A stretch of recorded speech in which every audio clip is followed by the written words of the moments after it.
খালে বিলে নদী নালা পাহাড় পর্বত সামনে পেছনে যেখানেই অন্যায় হবে সেখানেই যেন পুলিশ উপস্থিত থাকে বন্ধু। পুলিশ যেন সেখানে উপস্থিত থাকে। পুলিশের কাজ কি? অন্যায়ের প্রতিরোধ করা, হ্যাঁ, কোনো প্রবলেম হয়েছে সেটাকে সমাধান করা এবং কি আইন শৃঙ্খলাকে বজায় রাখা, আইন শৃঙ্খলাকে রক্ষা করা হচ্ছে এটা পুলিশের কাজ।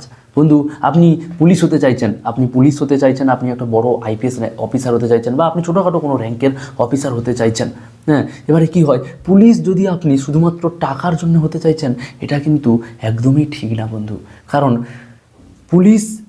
পুলিশের উপরে আমাদের রাজ্যের মানুষের বিশ্বাস লেগে থাকে, ওখানে, হ্যাঁ, রাজ্যের মানুষের ভরসা লেগে থাকে। এখন এমন একটা সিচুয়েশন চলে এসছে, মানুষ রাতের অন্ধকারে বেরোয় না। একটা রাতের অন্ধকারে যদি একটা মেয়ে বেরোয়, তাহলে সেই মেয়েটাও ভয়ে ভয়ে বেরোয়, যে কোথাও বা আশেপাশের লোকজনও ভয় পাবে যে হ্যাঁ না কোনো একটা দুর্ঘটনা যেন না হয়ে যায়। এখন যদি রাতিবিতি মানুষ টাকা নিয়ে বেরোয়, দুপুরবেলা টাকা নিয়ে বেরোয় মানুষ, সেখান থেকে চিন্তাই হয়ে যাচ্ছে। এমন একটা জায়গায় পুলিশকে যেতে হবে যে যেখানে মানুষের ভয় কেটে যায়, যে আমি রাতিবিতি বেরোলেও কেউ একজন আছে, পুলিশ আপাতত আছে আমাকে রক্ষা করার জন্য। বুঝতে পেরেছেন বন্ধু?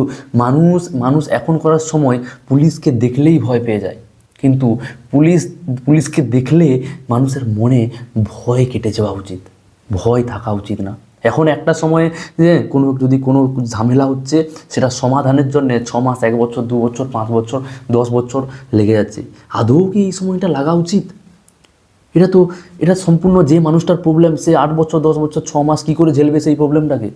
এই কারণে পুলিশ এমন হন বন্ধু, সাধারণ মানুষের বিশ্বাস হয়ে উঠুন বন্ধু। পুলিশ এমন হতে হবে আপনাকে, যে শুধুমাত্র টাকার জন্যে আমি পুলিশের চাকরিতে যাচ্ছি না, আমি সাধারণ মানুষের সাহায্যের জন্য যাচ্ছি, আমি সাধারণ মানুষকে কমফোর্ট এরিয়ায় রাখতে যাচ্ছি। পুলিশ শুধুমাত্র টাকার জন্য যদি আপনি হতে চান, তাহলে কিন্তু ভুল এটাই। পুলিশ আপনাকে হতে হবে রাজ্যের সুরক্ষার কথা ভেবে, হ্যাঁ, অন্যায়ের প্রতিবাদের কথা ভেবে। তবেই আপনি পুলিশে হতে পারবেন, বা পুলিশে যেতে পারবেন, এবং পুলিশে গিয়ে কোনো তেরাকি করতে পারবেন বন্ধু। এই রকম মাইন্ডসেট আপনাদের সবারই হওয়া উচিত, যারা পুলিশে আছেন এবং যারা পুলিশে ভর্তি হতে চাইছেন। তো বন্ধু, ভালো থাকুন, সুস্থ থাকুন। অবশ্যই যদি পুলিশ অফিসার হতে চান, তাহলে এই জিনিসগুলো অবশ্যই মনে রাখবেন বন্ধু। ভালো থাকুন, সুস্থ থাকুন, দেখা হচ্ছে আবার নেক্সট ভিডিওতে। আর হ্যাঁ, যদি চ্যানেলটিতে নতুন হয়ে থাকেন, তাহলে অবশ্যই পিসি বেরা ইউটিউব চ্যানেলটিকে সাবস্ক্রাইব করে পাশে থাকা বেল আইকন অবশ্যই বাজিয়ে দেন, এবং পিসি বেরা ইউটিউব চ্যানেলের সঙ্গে থাকুন সর্বদা। এবং যদি ভিডিওটি ভালো লেগে থাকে এবং অন্যের যদি উপকৃত হয়, তাহলে অবশ্যই তাকে শেয়ার করবেন। ভিডিওটিকে শেষ পর্যন্ত দেখার জন্য থ্যাংক ইউ।